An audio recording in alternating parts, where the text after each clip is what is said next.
আজি আমাৰ সন্মানীয় শ্ৰী প্ৰমোদ বড়ো ডাঙৰীয়াৰ নেতৃত্বত আমি সেকেন্ড পেজ হিচাপত টোটেল আমাৰ 5খন জিলাৰ 14,000 ফৰেষ্ট অঞ্চলৰ গাঁও মানে পৰিয়ালক আমি মাটি পাতা দিয়াৰ আজি ষ্টাৰ্ট কৰিছোঁ। আজি আমি দিবলৈ সক্ষম হৈছোঁ 862 হাউচল। টোটেল চিৰাং জিলাত আমাৰ 118টা গাঁও হ'ব। অহা 21 তাৰিখেও আমাৰ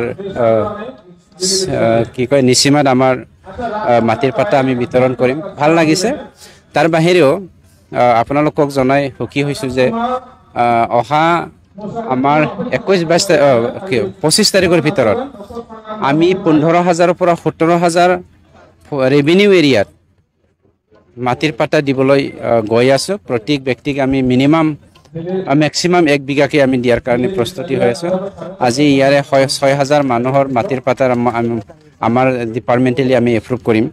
গতিকে BTCত যদি ঈশ্বৰে ভালে ভালে ৰাখে আৰু আপোনালোকৰ মাধ্যমেৰে প্ৰচাৰটো যদি আমি সকলো জাতি জনগোষ্ঠী 35 লাখ ভাৰতীয় নাগৰিকক যদি আমি কি কয় পঞ্চাব পাৰোঁ, আমি আশা কৰি নহয় হ'লেও 65,000 মানুহৰ মাটিৰ পাতা আমি এই জুলাই লাষ্টৰ পৰা আগষ্টৰ 10 তাৰিখৰ ভিতৰত আমি দিবলৈ সক্ষম হ'ম।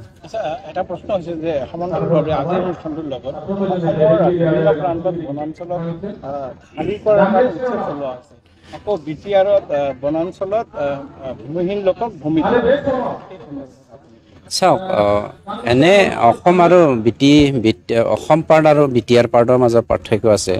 BTRটো কমপ্লিটলি ট্ৰেন্সফাৰ ছাবজেক্ট আৰু আমাৰ ভাৰত চৰকাৰে 2006 চনৰ ফৰেষ্ট ডুৱেলাৰ এক্টৰ যি আমাৰ ৰুল আছে, সেই ৰুলৰ ওপৰত নিৰ্ভৰ কৰি আমাৰ ফৰেষ্ট ডুৱেলাৰ যিসকল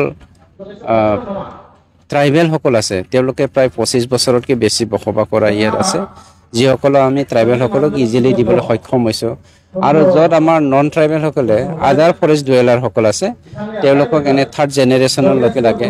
তেওঁলোকৰো হ'বলৈ আৰু বেছি সময়ৰ প্ৰয়োজন নাই। কাৰোবাৰ 5 বছৰ, কাৰোবাৰ 3 বছৰ, কাৰোবাৰ 2 বছৰ তেনেকৈ আছে। মই বিশ্বাস কৰোঁ অসম চৰকাৰে য'ত ইভিকশ্যন কৰিছে সেইটো মোৰ সম্ভৱ যিসকল মানে প্ৰপ'জ ৰিজাৰ্ভ ফৰেষ্ট ইয়াত চাগে নহয়, ৰিজাৰ্ভ ফৰেষ্টত হ'ব পাৰে। যিয়ে নহওক, অসমত কি হৈছে কি হোৱা নাই সেইটো আমাৰ কথা নহয়। আমাৰ মেইন উদ্দেশ্যটো হ'ল BTCত থকা 35,84,000 মানুহক মাটিৰ সমস্যাৰ পৰা, ভূমিহীনৰ পৰা উদ্ধাৰ কৰা। তাকে লৈ পেলাই আমি আজিলৈকে 3,25,000 মানুহৰ মাটিৰ সমস্যা সমাধান কৰিবলৈ সক্ষম হৈছোঁ।